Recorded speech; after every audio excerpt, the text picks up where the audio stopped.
I'll just introduce myself first. So my name's Phil Denton, and I'm the CEO of Evaluated.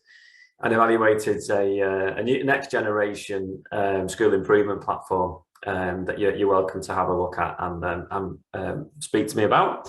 But the real focus for today is to hear from somebody who I've had the genuine pleasure of getting to know over the last year or so. And I'm just going to do a very brief introduction, Paul. It won't do you justice. But Sir Paul Grant was the head teacher at Robert Clack Comprehensive School in Borough and Dagenham for 20 years, so 1997 to 2017. Paul also taught in schools in Australia and the USA and in the north of England as well, where he comes from originally. I suppose one of the defining moments in your career, Paul, was the inclusion in the Ofsted influential study about the 12 outstanding secondary schools, and whether that's not necessarily, it might not be defining for you, but in terms of what people would know about the school and yourself, that might be something that people have certainly heard of. And that particular study was about excelling against all the odds, which I think really captures what from where we've spoken, your moral purpose in leading in education. So Sir Paul's also served as an NLE, National Leader of Education, was a member of the business in the Communities Education Board for over 10 years. And there's many other things that I could go through, Paul, about you. I suppose most recently, you're a member of the Premier League's National Advisory Group. And you've been supporting them in their work around education for over 10 years now. Is that right? Over 10 years. And I'll just add at the end of that, before I hand over to you, that you're also an avid Everton fan. So on top of all those educational leadership qualities, you've also got tremendous resilience as well as an Evertonian. But now living in London, I'd just like to say a big welcome to everybody that's joined, and a real thank you, Sir Paul, for joining us tonight. My pleasure, Phil. Thank you for that introduction. None of it I recognise, but I'm sure I'm not an imposter. I must be who you say I am. There's an attempt at humour there. Oh, it's great. And again, really appreciate you speaking with us. And it's having got to know you, you can certainly see why you had the effect that you had in the school where you taught in Robert Clack and where you were the head teacher. And that school went through an incredible amount of change. Can you tell us a little bit about Robert Clack before we start on this school, and perhaps just before that, a bit of your journey that took you to headship?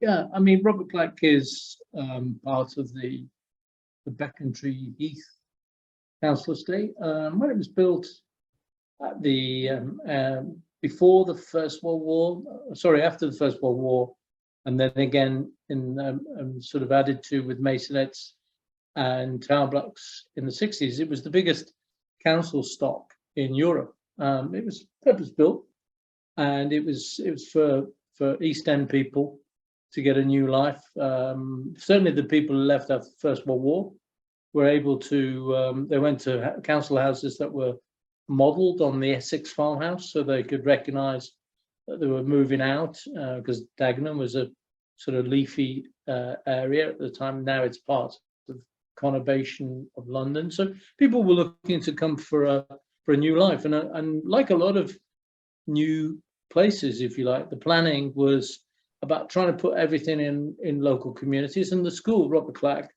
was actually built right in the heart of the community. And in the 60s, the council was so confident in its future that they built a large tower blocks and masonettes nearby, and it was all a good idea to facilitate children walking to school, because I think that's a great thing. I think that's something we need to just keep mindful of, the travel that children have to do to get to school, and the difficulties that they reach. So that sort of utopian ideal was fine for society at a particular time.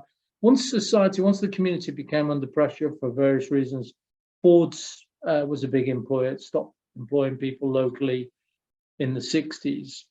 The estates, instead of perhaps being a place that people enjoyed living in, became areas of great challenge. And then you had to it, and I'm not moralizing here, but you had family breakdown, and which leads to community breakdown.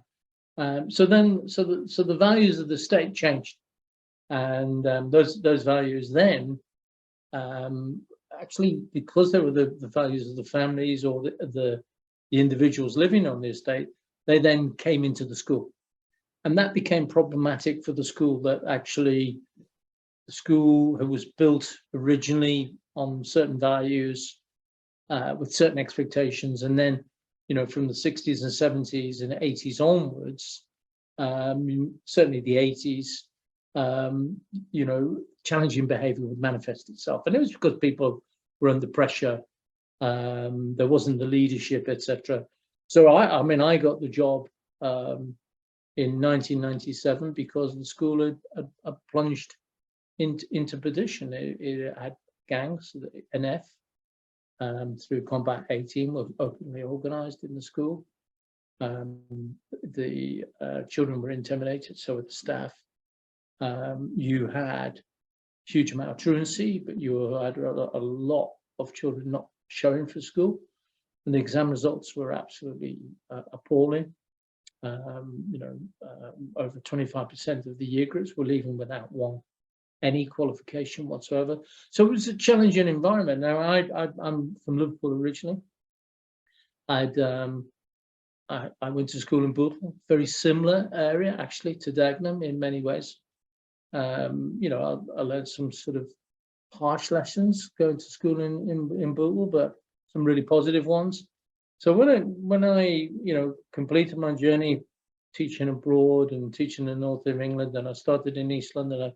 I was working in East London and at St Bonaventure School in Forest Gate, and then I got this promotion at Robert Clack. I'd been a teacher there for 7 years, and I threw my hat in the ring for the headship. I mean, it was seen as a sensational thing to do, that I was the head of humanities, and you know, it wasn't greeted with great applause from the senior management team at the time, if you can imagine, because, you know, I was throwing my hat into the ring. But I really felt that I had enough in my background and in my experience. I certainly knew what the problems were, that was for sure. And I knew where the trouble was. I knew, you know, I knew what needed to be done. And now, as a teacher there, I was succeeding because I come from a working class background. I was able to build bridges with the children and with a lot of families. And my department was operating as a school within a school. And if anybody's ever interested in following up on concepts like that, Terry Hayden is Professor of Education at the University of East Anglia, wrote a brilliant piece on a school within a school at Robert Clack in the late 90s, talking about how, mid-90s, about how the school operated separate from the rest of the school. So anyway, look, the governors and others thought, let's give this guy a chance. Let's give him a risk. We're in trouble here. The school's going to close. You know, there's rioting in the area. There's heavily police presence all the time. You know, the numbers are plummeting. So yeah, I put forward an emergency plan. I put forward a plan in the interview, and you know, much to everybody's shock and horror, I was in a short list of 4 serving head teachers and 2 deputy head teachers, and I got the job out of the 7. I think if Ladbrokes had have put odds on it at the time, I think somebody could have made a few bob out of me, because I was certainly not the favourite to get the job. But I got the job in 1997, and then that begins another chapter. And that's fascinating, having to overcome that almost prejudice in an interview situation where there's people that would be in a more a level of high responsibility in the school, and then having to overcome that in the interview process so that you convince governors, community members, other staff that you were ready for the role. That must have taken some doing. Did you appreciate the scale of the challenge when you actually went for the job, or did you just think, "I've nothing to lose, let's have it," sort of thing? I think there was a sort of a feeling of doom around the organisation, and a number of people sort of said to me, and one councillor actually came in off the street, who I'd known. He was the chair of governors in the past, and he said to me, I can't repeat to his accent because he had a fantastic East End accent, but he basically said to me, look, this is an opportunity for you to put your hat in the ring. And I was bowled over, really, because I thought, and he said a lot of people in the community want you to have a go. And so actually, if he hadn't walked into the school and sort of said to me, because he was very well respected, you should go for this, I don't think I'd be here today. Because there were so many doubters, and it's like, upstart, who's the upstart that thinks he can be head of the school? Doesn't he realize he's out of his depth? So all those things were coming, but in the end of the day, I thought, you know what, if the ship goes down, at least I'll have put my neck on the line and tried to do something about it. And that, in the end, that was it. I thought, I love the kids, love the staff, love the people. It was a working class community that I could recognise. It had some difficult elements, that's for sure. And again, there's difficult elements everywhere. But so I thought, I put my hat in the ring, and as it turned out, it was a very punishing 2-day interview, and obviously, I think my final interview was nearly 2 hours, and I think there were probably a stress testing my appointment by saying, well, look, we put this guy through the ringer, but at the end of the process, they gave me the job, and I thought, well, that's it, my life's changed. So what's going to be really interesting to talk to you about in the next sort of 20 minutes, Paul, is then how did you, from that position, how did you then set out your stall, talk about your vision or your plan of action? Then what did you do? How did you follow that through? A couple of the obstacles, and then how did that work out in the end? Because I think what a lot of people imagine is that there's a point where you apply for a job and you're ready for it, and you're ready, everybody else knows you're ready, there's nothing to lose, there's no risk, and you just go for it, you get it, and it's easy. And perhaps we don't overtly think that, but there's certainly people that hold themselves back because they're waiting for that moment that's never going to arrive, when everything will be perfectly in place. So you get the job. There's a number of people that don't want you to have it, I would imagine, and are put out. We've all been in those staff rooms. There's people that will be doubting you, but you've got advocates. You've got advocates from the staff and the community. So how did you approach those first few days, and reflecting back, what did you learn from those first few days that you think leaders can utilize in whatever role they go into, whether it's a head of department or a head of year or a head teacher? Well, thanks for that, Phil. I got the job February of 1997, so I had to work as the head teacher designate, which was a big challenge, that's for sure, for over 2 months with the existing head teacher, with the existing SLT, and I challenge anybody to find that easy, because it's not, and certainly there was hostility there from the outgoing head, and certainly one or two members of the SLT. As you say, that's bound to be the case. It's human nature, etc. But what I did realize was I had to build up my power base very, very quickly, because I would say that the people who knew me, which would be about probably maximum 25% of the staff, and that's not bad going. It's a school of 1,300 at the time on 2 sites, so it's complicated to manage. So I think the 25% of the staff who knew me felt that I could do it. They felt they'd seen enough of me leading in extremis and looking after the team and having a clarity and a vision and a support. So I got on right away with making contact with staff right across the two sides of the school. Because as you rightly said, don't sit and wait for things to happen. Because actually, if you take that view, only bad things happen. If you want to make the good things happen, then you've got to get on with it. So what I did is I made contact with everybody. It was just on the verge. It's funny, at that time, we were just coming into the email era, which helped.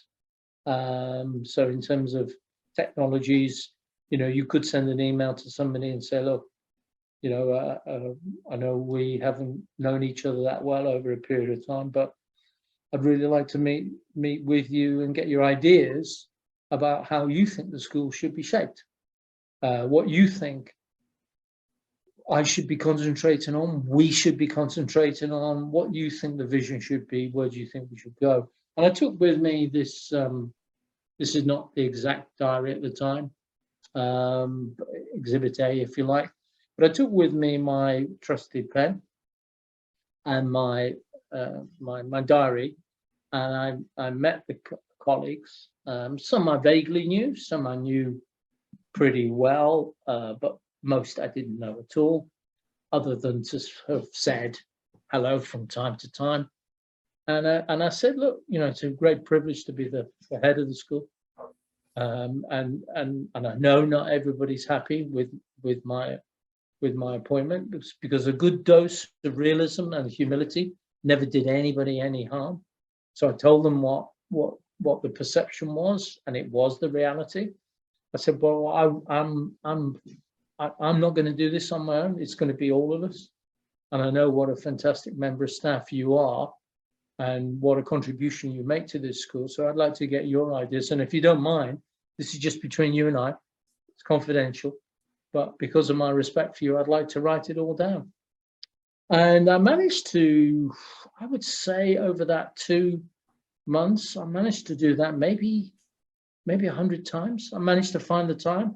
And it wasn't a 20-minute job, because that drives people to despair. It was an hour, a good hour, that we would both find. And it would always be the same. I'd write down things, and then I just say, listen, that's really fantastic. Thank you ever so much. I can tell you now that all of your ideas are going into the mixer, and further down the line, there might be something here that you recognize, and I just want to thank you in advance. Well, I did that right across the board for 2 months. In the meantime, I knew I'd be scrutinized for my own behavior, so I made sure I wasn't as high profile as I had been. I wouldn't say I operated in the shadows as such, but I felt that anybody that becomes the head teacher will know this, and you're not being realistic if you're not. That we all observe each other all the time. We're doing it subliminally, sometimes consciously, sometimes unconsciously, but in the hierarchy, you're always looking at the apex of the pyramid. You're always looking at who's in that space, hopefully because you're getting good leadership from those people.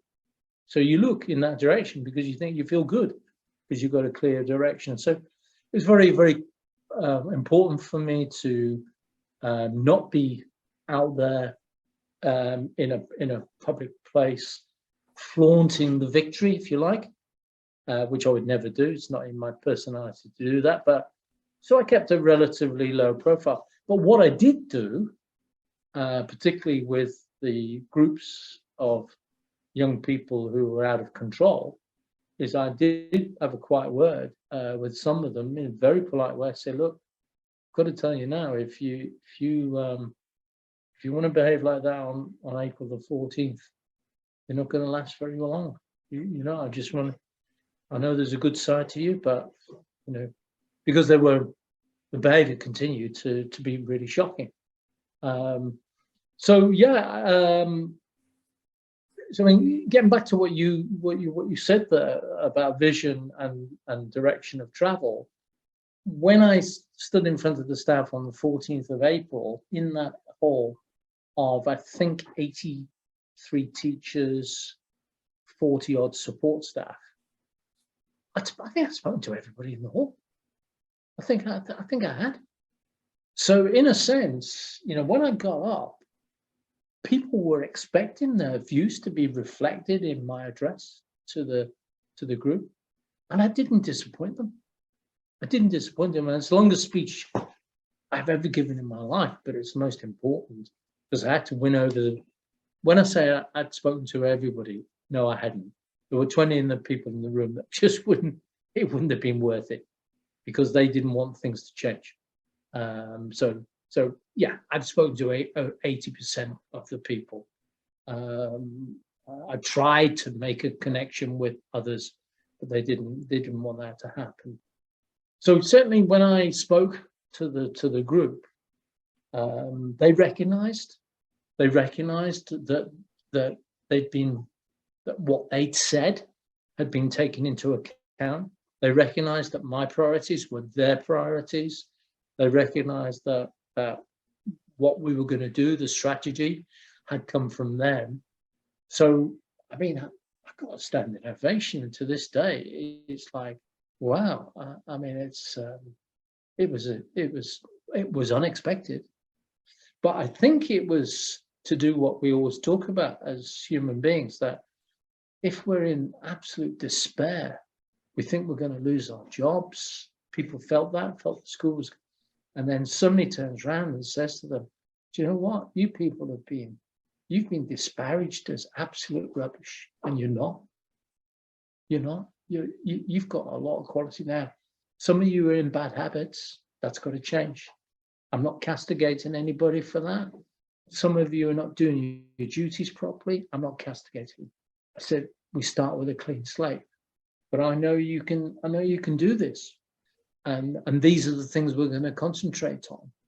And I'm going to need your help. But the thing that you're really concerned about, the violent and intimidating behavior, I'm going to take a personal lead. I promise you that later today, you will see me at the gate at various points in the school, and you'll see me every day.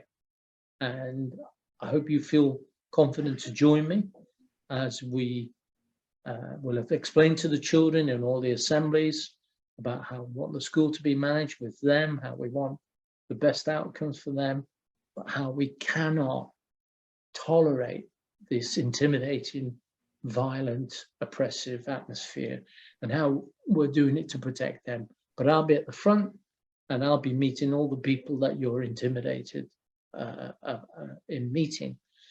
And of course, people when they hear that, they think, oh, thank goodness.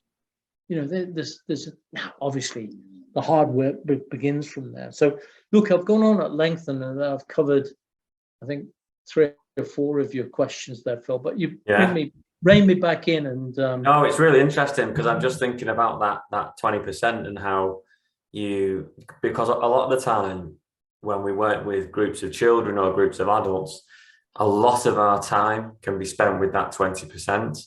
And if we're not careful, we don't keep the 80% engaged and motivated. And I think that's really, it was really, from an early start, a really emotionally intelligent thing that you did at the beginning there, to focus on those people who could help you shift the change. And then also speaking to people, they will tell you what they want. And I was actually talking to somebody this morning about school leadership and this notion of people buying in or following you. And I think the stronger emotion is people thinking, how is this new leadership, how is it going to affect me? I think that's the first thing people think. And if they see it affecting them in a positive way, and there being a sense of cohesion, then that's very, very powerful. And that was one of my questions was going to be around creating that sense of team and purpose. And it seems like you tapped into actually listen to people, like Stephen Covey saying that seek first to understand before you make yourself understood. You actually understood what people wanted, rather than coming out with a highfalutin educational philosophy. You actually talked about almost like Maslow's hierarchy. Let's help each other be safe again, emotionally and physically, by the sounds of it. But that was really challenging for you, wasn't it? And I know there were times when there was real pushback from some of the community and some of the people that you had at the school for that. So I don't know if you want to share any of that, some of those examples, and then sort of how you manage that personally. How did you manage that real, that intense challenge to what you were trying to achieve? Well, yeah, that's an excellent intervention. I enjoyed that. I think it sort of augments what I've said, but it's given me some other ideas of how to approach some of this delivery. Getting back to the 20%, I always work on the basis that if you get critical mass, if you work in a utilitarian way, the group itself starts to change the mindset of the people who are not on board the bus. They do it for you rather than you do it in a hectoring, authoritarian way. They sort of eat at the cynicism and the skepticism of the group, and they say, look, what are you saying about this guy? He's out there, he's taking on all the skinheads, all the people that we're all frightened of. He's putting his body on the line. Why are you saying that about him? And basically, you then rely on the strength of human beings to have those set piece engagements with people who are obdurate. Meanwhile, of course, after the first day, I'd held all the emergency assemblies, told the children that I was going to protect them from the bullies and from all the people who had been making their lives a misery. I gave an amnesty to every child that had been behaving badly. I said, I don't blame you at all, children. I said, the ethos wasn't right. But there are clear red lines now. To make us safe, we cannot continue to feel as though we can set fire to a classroom, to defecate where we want, to smoke where we want, to bring drugs into school, all of the things that people talk about. I absolutely said them out loud. I said, these things can no longer, and I developed a thing called the alphabet of behaviour, where, let's just say, for example, A stood for arson, and I told the children it was, what the consequences would be. So that there was no doubt whatsoever, and the staff we'd already gone through behaviour policies, what we were going to do with teaching and learning, because I said to the staff, if I deal with the behaviour, please let's reform our approach to teaching and learning. We've got to introduce the Robert Clack lesson, and if we introduce the Robert Clack lesson, we can make quick progress. I can talk about that later. So what happened was some staff were very eager to test the new regime by bringing students who'd all been to the assembly, who'd crossed various lines. And I remember the eagerness of a number of staff to say, right, well, you said, you were going to move us in this direction. I'm now handing that person over to you, Mr. Grant, and under your measures, this child needs to have X, Y, and Z done to them. And I knew that was a potential consequence of offering up a route that sort of said, we're going to take action, and it's going to be sustained, and I'm not going to back down. And I remember signing my first fixed term exclusion because I was never going to permanently exclude anybody in those early days. That just wasn't going to happen, because the idea was to say to the children, let's you've all got a chance. Now I know some couldn't help themselves, right? And they were going to trip because they've been used to for 3, 4, 5 years just doing what they wanted. So I had to fix them, the students that had crossed the line, because if I didn't, I wouldn't be talking to you now. That's it. Did I enjoy that process? No, it was pretty unpleasant, because as a teacher and as a leader, I always got on with young people. I didn't need to do that as an individual. I think in my whole career my career split 20 years as a teacher, 21 years as a head. So I was a classroom teacher. Can you imagine? A week up until I started, I had an 80% timetable teaching my subject, and then a week later, I was in the head teacher's office. So I had to send home fixed term, large numbers of students to create momentum, to create reality, and all hell let loose. You know, it's a fact. All hell let loose. I became public enemy number one. I mean, people were going absolutely crazy because by the time I'd finished, after 2 or 3 days, the numbers were in the hundreds. But I had to say, I wanted to create a huge discussion in the community about what did they want in their local school. What did they want? Did they, first of all, did they know about the carnage and were they happy with it? And secondly, didn't they know what was going on? And now it was clear to them that this action was bringing it to their doors. So those first few days, you know, solicitors' letters started to arrive in huge numbers, and the intimidation started. And you know, and it's nasty and it's personal. And you look around at anybody that can take that with you. Quite frankly, I mean, the governors were always fantastic, by the way, but they shield you by sticking with you. But on a day-to-day basis, you look around you, and everybody literally was saying, "Well, that's you, mate. You wanted that job. You're the head. You got to take the, you know." And there were people screaming and shouting, "Get him out of here!" using bad language, intimidatory language. Anyway, what I did was, I took the opportunity to have the biggest parental meeting exercise that I think has happened in English state education, because over the next month, I met 300 to 400 parents. Don't ask me to explain the maths, but what I did was I kept the school open late for shift workers, for people who were being awkward. The school was open very early anyway, and I'd meet people on their terms.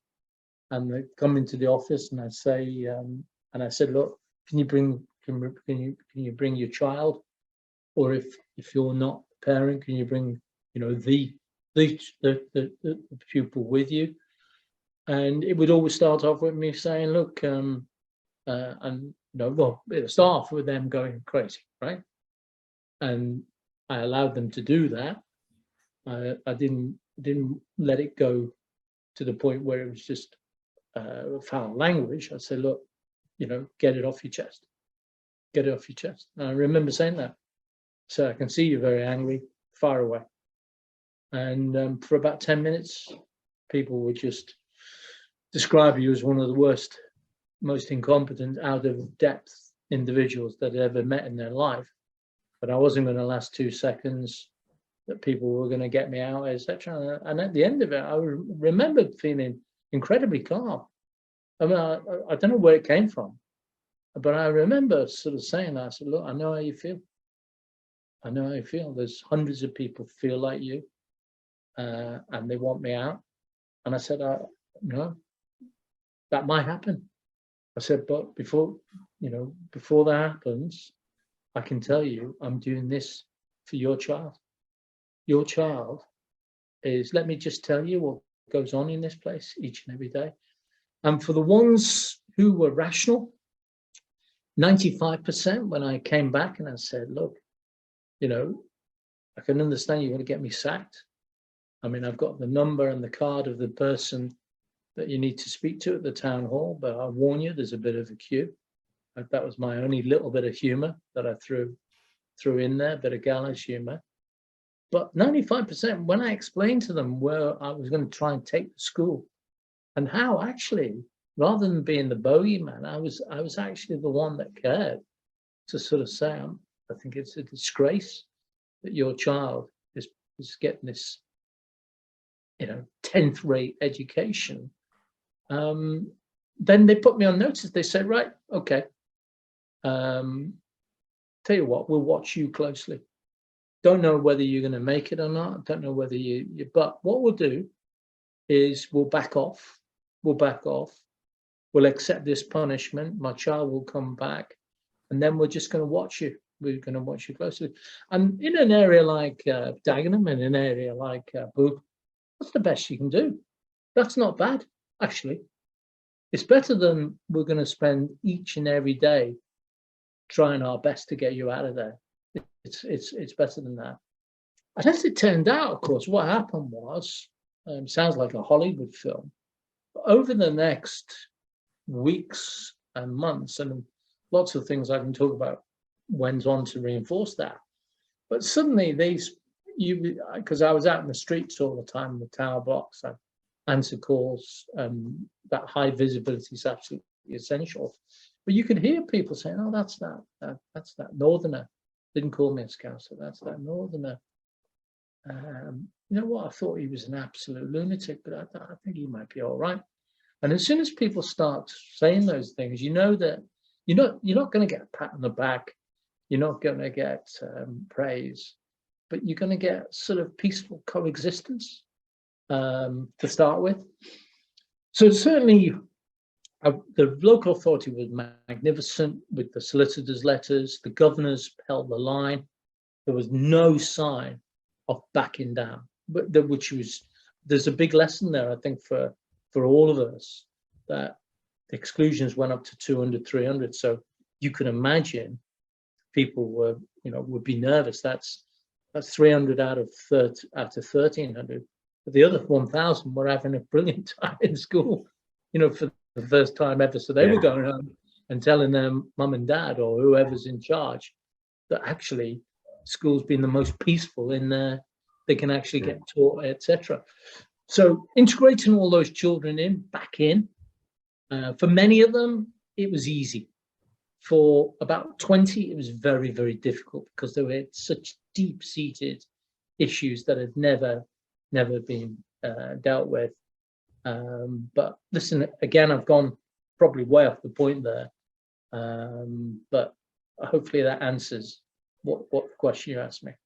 No, I think it's excellent. I mean, from what you've said there, so you're the beginning of that role when you had so much to counter.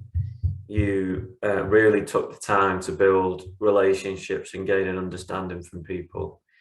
Then you articulated how you were going to bring about the change that mattered most to them. And it was centered on the children, it was really child focused. And then you went about doing that in a really humble but very visible way, which I think people need to see. They need to see those quick wins and that the action that you're taking to back up what you've said in those first few stages.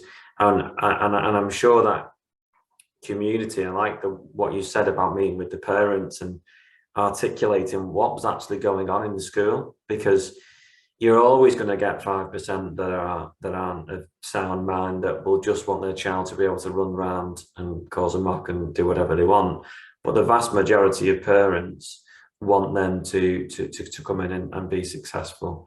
So I've got one last question for you, which you might want to have a think about, but we have got a question from Laura.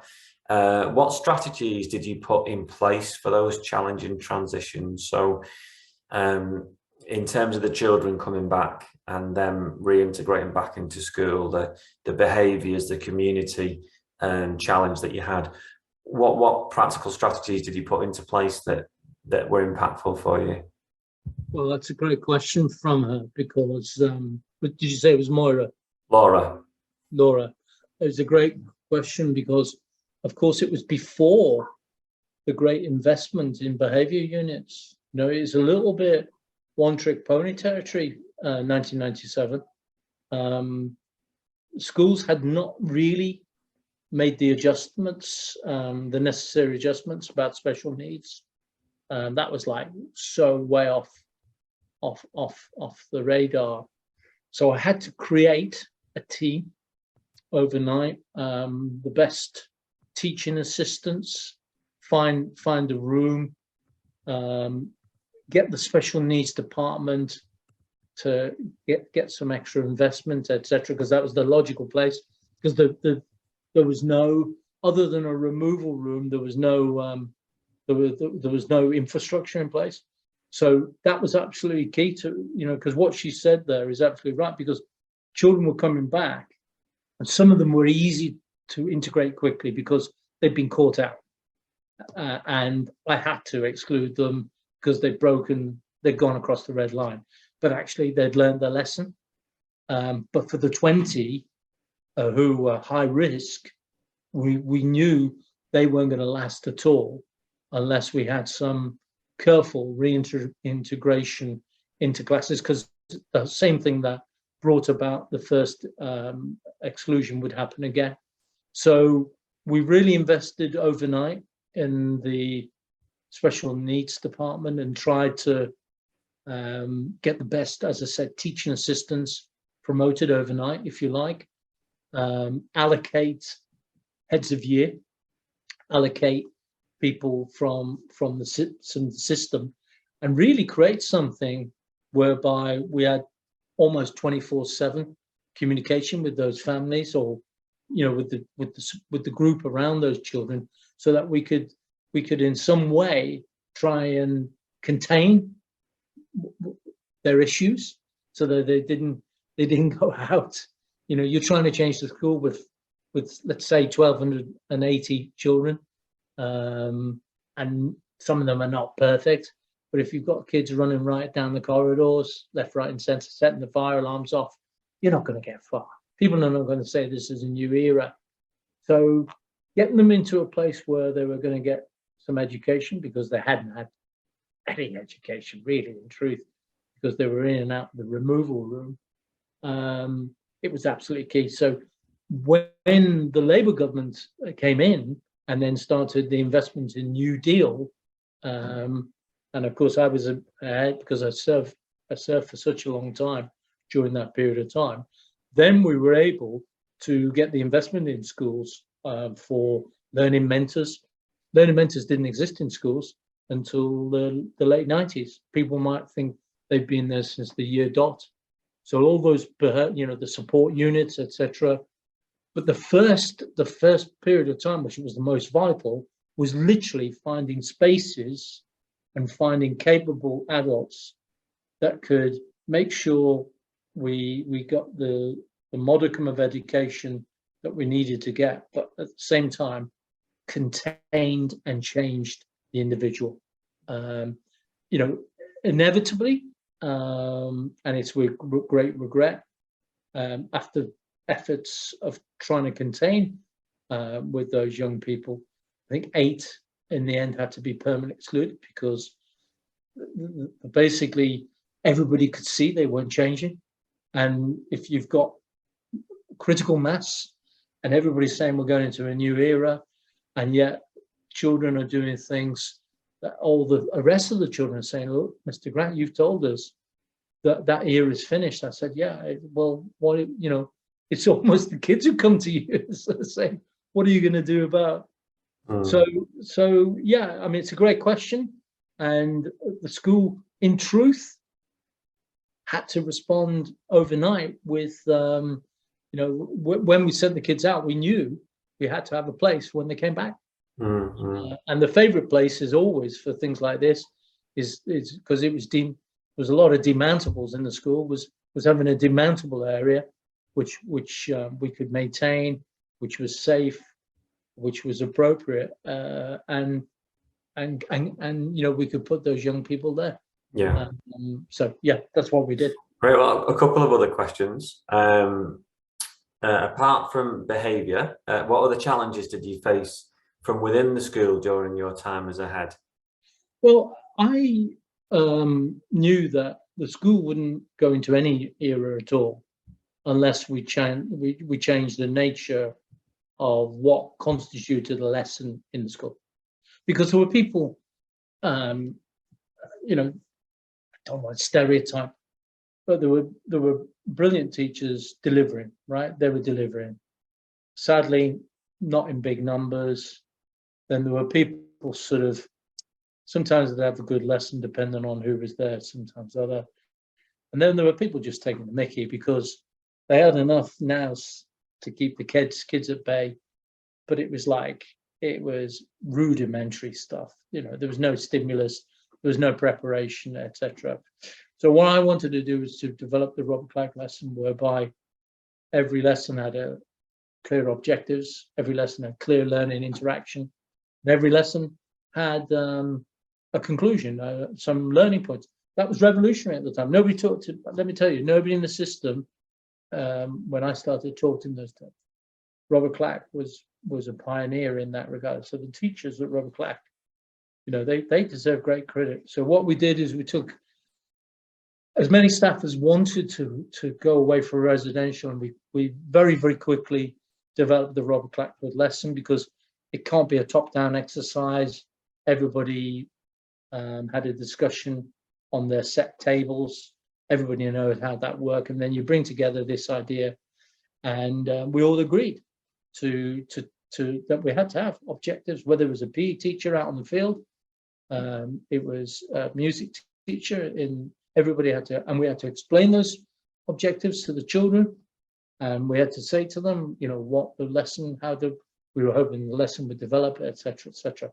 So then that had an incredibly calming effect on the school, because the children, for the first time in their careers, were getting more or less the same menu when they were going from lesson to lesson, because they were bewildered about the changes.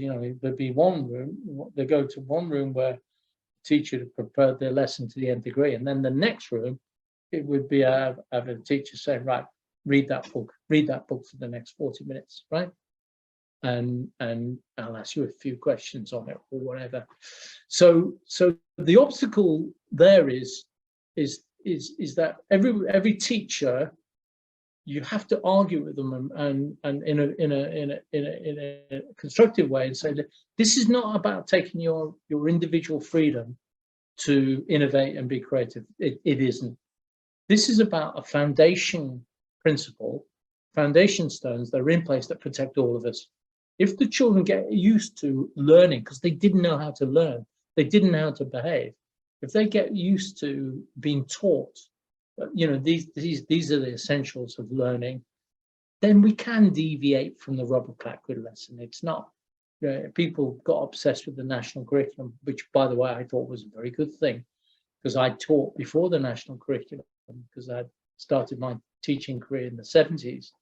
But look, the Robert Clack lesson was a lot of people said, no, he's not going to get me to, they personalized it to do that.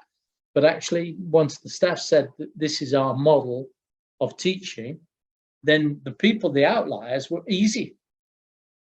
Because what happened was the kids rebelled in those lessons. And then people were bringing heat on themselves, which they didn't want. Because me and the SLT, we'd rock up, say, look, what's the problem? And often the kids would say, sir, he's not teaching the Robert Clack lesson. It's quite amusing, really. It is quite amusing. That's great. So yeah, you're always going to have that tension about taking away the professional freedom of the teacher, and I get that.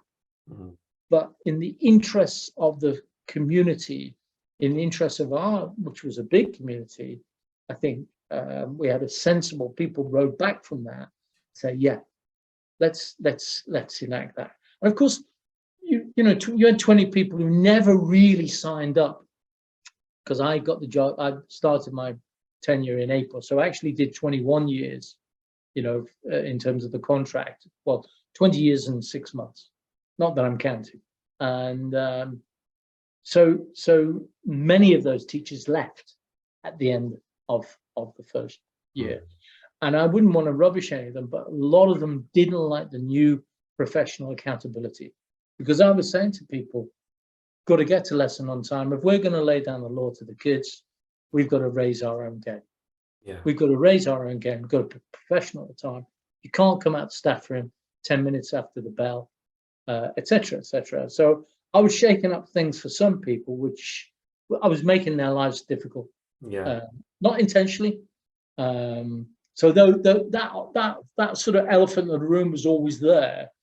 There was a little bit of a handbrake, but certainly as one of those people walked out the room and somebody that wanted to change the lives of the children and take them to a better place, then of course the balance kept on tipping. Yeah, yeah, yeah. And I think that's the process is painful, isn't it? You know, often people just see the lessons at the end and the consistency, but that process is painful. And I heard a great quote was, just because everybody disagrees with you doesn't mean you're doing the wrong thing. Sometimes it does. But a really quick couple of other questions, because I'm really grateful for your time tonight. So have you any readings or research recommendations for educational leadership? And also, have you had an experience setting up professional learning communities that develop leadership capacity? Well, I think, I mean, in answer to the first question, and it sounds as though I'm a very narrow type of person, that I'm just focused in on Robert Clack, but there's a lot of stuff being written on the school by eminent researchers, and it examines leadership, not my leadership, you know, styles of leadership of individual heads of departments and leaders in the school. So in answer to that question from the colleague there, I would say that there's an absolute harvest of things written about the school which touch on leadership and management in the widest sense. And I think, if you know, and what would be hopefully of value, Robert Clack's been probably one of the most written about schools in recent times, and there's a reason for that. Heads of not, you know, quite rightly, not every head is happy for researchers to be in the school for weeks on end, you know, because you expose yourself to you know, the day-to-day, and you know, sometimes things don't go that well, and you could have conversations which are not that helpful. So there's a lot of stuff there on the web. I think David Hopkins, I think he's written some great stuff. Professor David Hopkins has written some great stuff. I know that's slightly out of this period, but I think if you read anything by Hopkins on leadership, it's a gateway into some of the stuff, because you see, because the system's changed so much with academization, and I'm not saying that's a good or a bad thing, I'm just saying that the system's changed, and the position of the head teachers changed and the leadership's changed, because you're answerable now, people are answerable to, you know, executive principals or whatever. The whole nature of that, I think, is challenging. That's a challenging landscape. So maybe go back to that period where there were quite a lot of case studies, and have a look at first principles of leadership, because I think there's maybe a bit of a fog, because there's all these structures have appeared all over the place, whereas I'm very clear on what really good leadership and management looks like. So David Hopkins is a great writer, and you'll see, if you pick up anything by Professor David Hopkins, you'll see his bibliography. Those people there, Terry Hayden at East Anglia is a really good writer. So there's two. I wish I could recommend more, but there's two I would swear by. What was the other question there? Sorry, Phil. The sound's gone. That's because I muted myself, because my phone charged around upstairs. The other one was the learning communities, wasn't it? Yeah, right? Professional learning communities. Yeah. When I mean, I finished in 2017. Certainly, the last 10 years, maybe longer. I mean, I was involved in the first meeting of the London Challenge, so that's the ultimate learning community, and I kept in touch with Tim Brighouse and all the people who were involved at the start of that. And the national, I was fortunate that the National College of School Leadership was flying during my tenure as a head. So that was I was part of that learning community. So in a sense, you could actually go in to those learning communities because there was structures in place. I think now what I would do if I was a head teacher, I would look at like-minded head teachers who I get on with, or like-minded deputy heads or like-minded assistant heads, and I would say to myself, right, are there any professional qualifications on leadership and management that I could do? I think the Institute of Education, UCL, if you're London-based, that's a good bet. I've got a master's in leadership and management from them. I've got that in the 90s. I funded myself on that, but that was a fantastic experience. But I think getting together with colleagues who are like-minded and then sharing experiences of people that you've come across and heard about, and actually almost all of you being asked to read a chapter and then meet to discuss it. You've got to force yourself to really come to terms with the matter, because I spent a lot of time reading in the 90s, and then I thought, yeah, I've always had ideas on leadership. Then they became reinforced, and obviously I learned from good people along the way. So I would say to any leader, try and build bridges with your colleagues. I can't think of a more disconnected time, and I would want, because I'm on the side of head teachers, I'm on the side of school leaders. I think they're fantastic people, but I think there's a bit of a disconnect, and I think sometimes it means the head teacher themselves saying, look, can you and I set up a group of like-minded people? Certainly in my work in Liverpool City region, we've spent a lot of time getting people to collaborate with each other in a way that they haven't before, sharing best practice. So that probably isn't a great answer to the question, but it's probably the best I can do. It's gone mute again, Phil. The sentiment of networking and not isolating yourself, which is quite easy to do in the busyness of the day, is really important, especially when you're going through those challenging times like the ones that you've spoken about. So just my last question is, if you were to have, let's say, 30 seconds with yourself as you were setting out on your headship career, what advice would you give yourself, or what would you say to yourself? It doesn't have to be a piece of advice. What would you say to yourself if you sat with the person you were just as you were about to walk into the hall and start addressing the staff for the first time? Yeah, this is not a question I've thought about a lot, but you gave me a little bit of notice on this one. I think look, you try not to have regrets. You try not to. I look back at that time, and I almost feel as though I'm talking about a different person, because I didn't realize I was that brave. Some people would say foolhardy. That's the other side of. I didn't realize I had it in me to stand up in the way I did. I just didn't realize that, and I let it take over my life. And I think the mistake I made was to sort of say to myself, whatever happens, I'm always going to find that amount of space for my wife and for my children. And I didn't go to certain things like activity plays.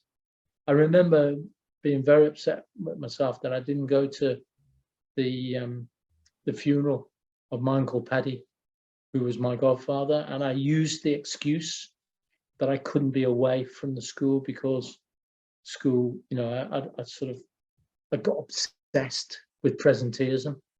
So I think that's what I would say to the younger version of me. I would say, look, a lot of stuff you're going to do, you're going to make some good decisions here. You're going to make some really, really good calls because you've got some good people around you, right? It's not all about you, young man.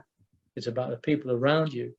But do not get yourself into a situation where you think you can sacrifice parts of your family. That would be the advice I would give to the younger me. Yeah, it's interesting. That's a lot. You often hear that around. I've heard Sir Alex Ferguson say it. I've heard, I think I heard Bill Shankly say it in one video, but yeah, definitely. And I think that's what a lot of us sometimes look back on. But we really appreciate your time tonight, Sir Paul, and we've had lots of messages directly coming into me thanking you for your time, and people at different stages of their career and different locations around the country.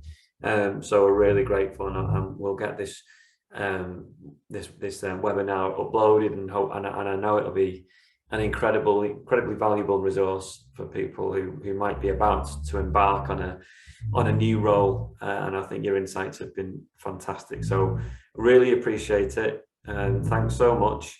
And we're working together with Evaluated, so and that's another exciting thing to be worked on, and the hopefully that everybody involved who's writing the messages has got the same amount out that I do from speaking to you as well.